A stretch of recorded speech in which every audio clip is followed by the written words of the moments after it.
Hello dear students, today I have come with the notes on word problems. Now look here, there are 7 types of word problems in general. A mnemonic for these problems is illustrated below. देखिए आजकल BSF आपको मालूम है BSF के ऊपर कितनी ज़्यादा जिम्मेदारी है, तो मैंने उनको ट्रिब्यूट देते हुए ये निमोनिक बनाया है। बीएसएफ हमारे देश की आन है, बीएसएफ हमारे देश की आन है। बी से बनते हैं बोर्ड प्रॉब्लम्स, एस से बनते हैं स्पीड प्रॉब्लम्स, एफ से बनते हैं फ्रैक्शन प्रॉब्लम्स, ए से बनते हैं एज प्रॉब्लम्स, ये वाले ए से बनते हैं एरिया प्रॉब्लम्स, इस वाले ए से बनते हैं आर्टिकल प्रॉब्लम्स, एन से बनते हैं numbers. So now we shall discuss these 7 word problems one by one. Look here, first of all board problems. This is a question and you have to do it like this. What is basically जो है word problem आपको मालूम है, it is a translation. It is a translation from English to Math. देखो ये English लिखी हुई है, इसको Math में कन्वर्ट करेंगे। कहने का मतलब है इनको इक्वेशंस में कन्वर्ट करेंगे। पहली प्रॉब्लम है boat problem. No look here, a boat goes 30 kilometre upstream and 44 kilometre downstream. अब यहाँ पे देखो ये बोट है, ये रिवर है, स्ट्रीम है, ये ऊपर जा रही है, नीचे आ रही है। कितनी ऊपर जा रही है? 30 किलोमीटर अपस्ट्रीम और 44 किलोमीटर डाउनस्ट्रीम। अब आपको मालूम है कि जब बोट नीचे आती है स्पीड ज़्यादा होती है, जब ऊपर जाते हैं स्पीड कम हो जाती है।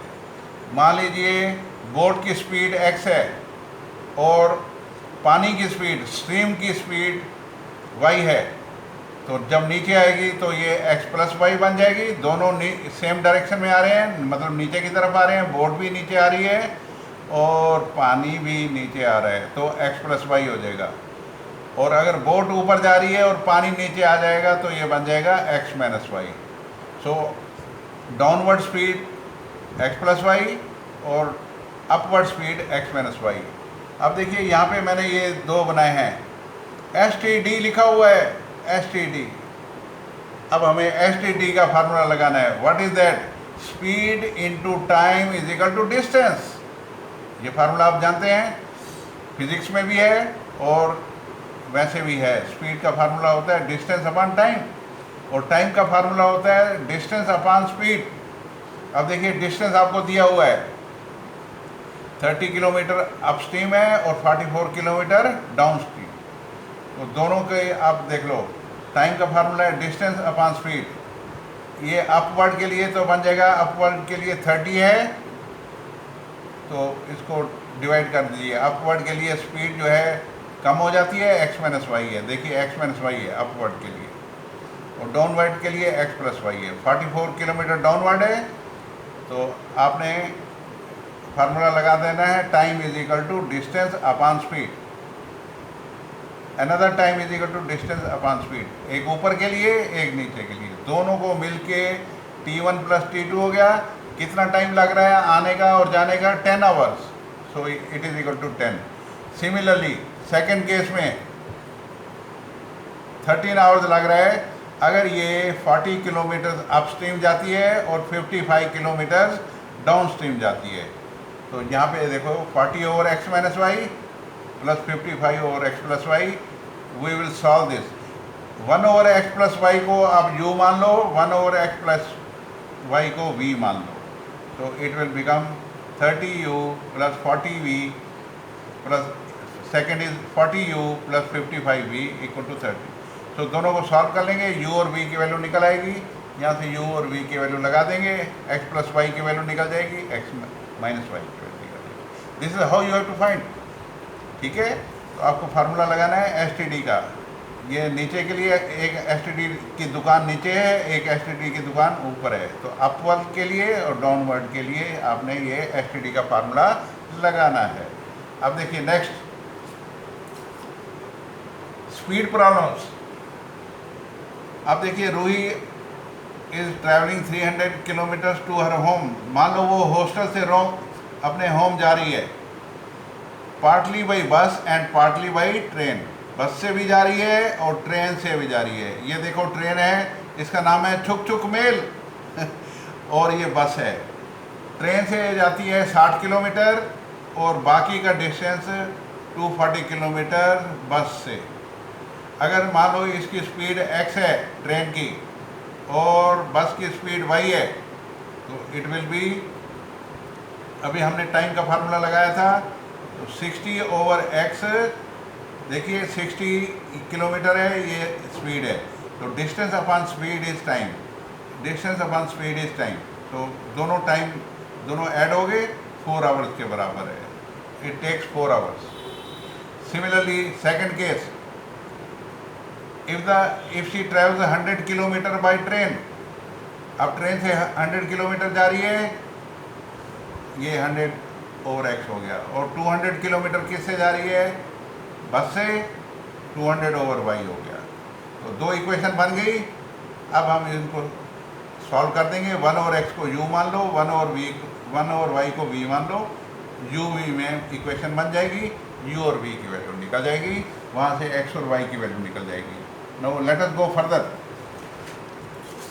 अब देखिए नेक्स्ट जो है BSF, हमारे देश की आन है, ये बताया था मैंने आपको। अब जो है आप देखिए यहाँ पे fraction problem.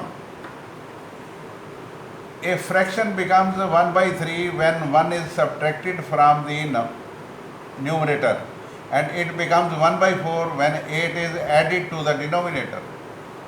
Look here, fraction is New Delhi, numerator divided by denominator, d for down, d for denominator। तो याद रखना है आपको कि fraction is equal to n/d होता है।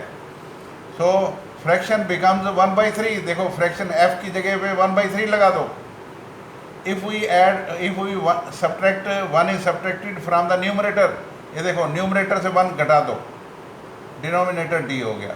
यहाँ से एक इक्वेशन बन गई, n और d में इक्वेशन बन गई, तो d is equal to 3n-3। Similarly it becomes 1/4। अब देखिए फ्रैक्शन बन गया 1/4, f 1/4 बन गया। If when 8 is added to the denominator, denominator में 8 ऐड कर दिया, तो यहाँ से फिर d में इक्वेशन आ गई, दो इक्वेशन d में इक्वेट कर दीजिए। n की वैल्यू कितनी निकल आई, 5। n की वैल्यू पुट करेंगे, d की वैल्यू निकल आई 12। Answer will be 5/12। So fraction problem हो गया। So you have to go like this, fraction is equal to new Delhi, that is numerator divided by denominator. तो जैसे जैसे कंडीशन हो वैसे वैसे कंडीशन लगा देते हैं। देखिए दो कंडीशनें दे रखी हैं हर केस में, because we require 2 equation since we are dealing with pair of linear equations. अब चलो आगे चलते हैं। Age problems. जब भी एज प्रॉब्लम्स का क्वेश्चन आ जाए, तब आपने राज कपूर की पिक्चर आई थी, कल, आज और कल। राज कपूर थे, उनके फादर थे, उनके बेटे थे। सो राज कपूर के फादर पास्ट को डील करते थे, राज कपूर प्रेजेंट और फ्यूचर में उनका बेटा। So whenever there is a question of age, तो जो टेंस का क्वेश्चन हो उस टेंस के हिसाब से चलना होता है। अगर पास्ट में बात हो रही है, पास्ट के नीचे लिखेंगे, प्रेजेंट का होगा तो प्रेजेंट के नीचे लिखेंगे, फ्यूचर का होगा तो फ्यूचर के नीचे। स्टार्ट हम प्रेजेंट से करते हैं हमेशा। मान लो प्रेजेंट में यहाँ पे क्वेश्चन है, 5 years ago Noori was thrice as old as Sonu. Noori की एज x मान लो, सोनू की एज y मान लो। 5 साल पहले दोनों 5-5 साल छोटे होंगे। And Noori was thrice as old as Sonu. Noori जो है सोनू की 3 times थी, थ्राइस मीन्स 3 times। यहाँ पे वैल्यू लगा दो। 5 साल पहले नूरी की एज थी x-5 और सोनू की एज थी y-5। इसको 3 से मल्टीप्लाई कर दो, इक्वेशन आ गई।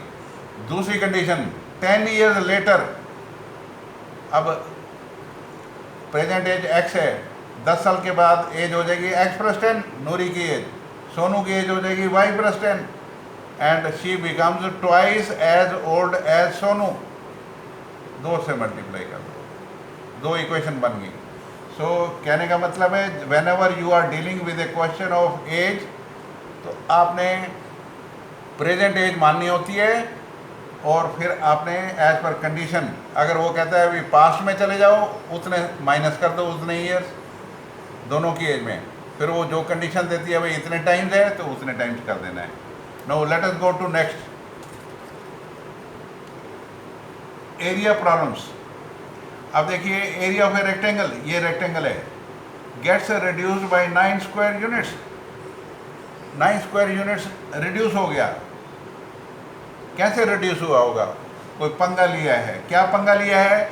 If its length is reduced bye 5 units, length को 5 कम कर दिया गया है, and the breadth is increase by 3। देखिए एल में से 5 कम कर दिया, ब्रेड्थ में 3 ऐड कर दिया। अब एरिया निकाल लो, length into breadth, it becomes, it is reduced by 9। अब एरिया में से 9 घटा दो। एरिया क्या होता है? Length into breadth. तो यहाँ पे देखो ये इक्वेशन बन गई। Second condition, if we increase the length by 3 units, length L है, इसमें 3 यूनिट बढ़ा दो, एल + 3 हो गया, and the breadth by 2 units, breadth में 2 यूनिट्स बढ़ा दो। अब ये नया एरिया ये हो गया। कहता है एरिया इंक्रीज हो गया है 67, एरिया में 67 ऐड कर दो। Area is length into breadth. तो यहाँ से भी एक इक्वेशन एल और बी में मिल गई। एलिमिनेशन मेथड से एक्स और वाई की वैल्यू निकल जाएगी, दैट इज लेंथ और ब्रेड्थ की वैल्यू निकल जाएगी। So we will get the value of length and breadth. Now let us go further. Look here, 2 more are remaining. BSF हमारे देश की आना है। देखिए बोर्ड्स का हो गया, स्पीड वाले क्वेश्चन हो गए, फ्रैक्शन हो गए, एज वाले हो गए, एरिया वाले हो गए। अब आर्टिकल्स वाले देखो। The coach of a cricket team buys 7 bats and 6 balls for ₹3800। अब देखिए मान लो बैट की कीमत ₹X है और बॉल की कॉस्ट ₹Y है। 7 बैट्स लिए हैं तो 7x हो गया, 6 बॉल्स लिए हैं 6y हो गया। उन दोनों की कीमत कितनी है? 33,800, यहाँ लिख दी। Second case, if she buys 3 bats and 5 balls, तो एक बैट की वैल्यू x है तो 3x हो गया, 5 बॉल की कीमत कितनी है? y, this is 5y। How much she page? 1750। तो यहाँ से देखो x और y में 2 इक्वेशन बन गई है, x और y की वैल्यू निकाल लेंगे by applying the elimination method, right. और यहाँ पे देखो, यहाँ 7 है, यहाँ 3 है, तो 7 को 3 से मल्टीप्लाई कर दो, 3 वाले को 7 से मल्टीप्लाई कर दो, x एलिमिनेट हो जाएगा, y की वैल्यू निकल जाएगी, y की वैल्यू पुट करेंगे, x की वैल्यू निकल जाएगी। And the last one is number problems. The sum of a 2-digit number, sum of the digits of a 2-digit number is 9। ये देखिए, मान लो ये 2-digit नंबर है, यूनिट प्लेस पे y लिखा हुआ है, 10 प्लेस पे x लिखा हुआ है। इन दोनों का सम कितना है? 9। इन दोनों का सम कितना है? 9। और नंबर क्या कैसे बनतेगा? ये 10 से मल्टीप्लाई होगा, ये 1 से, सो 10x + y, ये नंबर हो गया। और इनके डिजिट्स ये हैं x और y, इनका सम दे रखा है 9। We'll go according to the question। ATQ stands for according to question। अब सेकंड कंडीशन है, also 9 times this number। Number क्या है? 10x + y, इसका 9 times becomes twice the number obtained by reversing, ठीक है, it becomes twice the number obtained by reversing the order of the digits। अब जो उल्टा कर दो, एक्स वाई की जगह क्या बन जाएगा? YX, उसका डबल कर दो, so it will become 2 × 10x + y। So here we will get another equation. तो 2 इक्वेशन बन गई x और y में, आपने x और y की वैल्यू निकाल लेंगे। आई होप आपको ये सब समझ में आ गया होगा। तो आई विल रिक्वेस्ट यू, आप you send me the comments ज़रूर भेजो यार मेरे को, नहीं तो कैसे मालूम पड़ेगा आपको समझ में आ रहा है कि नहीं आ रहा है। अगर कोई प्रॉब्लम है तो आप मेरे से शेयर कर सकते हैं। अगर आपको लगता है मैं आपके लिए कोई एफर्ट्स ले रहा हूँ, आप अप्रिशिएट करना चाहते हैं, it is up to you. आपको अप्रिशिएट करना है तो आप अप्रिशिएट ज़रूर करिए ताकि मैं मोटिवेटेड फील करूं। और ये सारा आप अपने दोस्तों के साथ शेयर करिए और like the videos and subscribe it. Thank you very much. Good day. God bless you. Thank you.